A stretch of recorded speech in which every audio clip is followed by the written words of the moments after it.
حدیث شریف میں آتا ہے کہ نبی کریم صلی اللہ علیہ وسلم نے ارشاد فرمایا کہ جو شخص کسی بھی مصیبت میں پھنسا ہوا ہو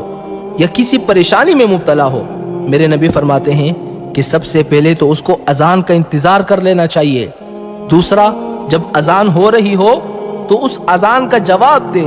اور تیسرا میرے نبی فرماتے ہیں کہ جب اذان ختم ہو جائے، میرے نبی فرماتے ہیں کہ میں تمہیں ایک ایسی دعا سکھلاتا ہوں، اذان ختم ہونے کے بعد وہ دعا جب تم پڑھ لو گے اور اس دعا کے پڑھنے کے بعد تم جو بھی دعا مانگو گے اپنی حاجت کے لیے، کسی مصیبت میں مبتلا ہو یا کسی پریشانی میں تم مبتلا ہو، اگر تم وہ دعا پڑھنے کے بعد جو بھی دعا کرو گے، میرے نبی فرماتے ہیں تمہاری ہر حالت میں وہ دعا قبول کی جائے گی۔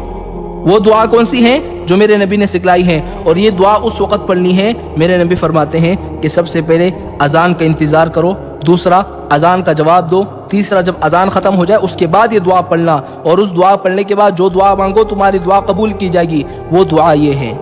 اللہم رب هذه الدعوة الصادقة المستجاب لها دعوة الحق وكلمة التقوى احینا علیہا وامتنا علیہا وابعثنا علیہا واجعلنا من خیار اہلہا احیاء وامواتا۔ یہ وہ دعا تھی جو شخص اذان ہونے کے بعد یہ دعا پڑھ لیتا ہے، اور دعا پڑھنے کے بعد اپنے لیے جو بھی دعا کرے، کسی کے لیے بھی دعا کرے، میرے نبی فرماتے ہیں کہ اس کی دعا ضرور قبول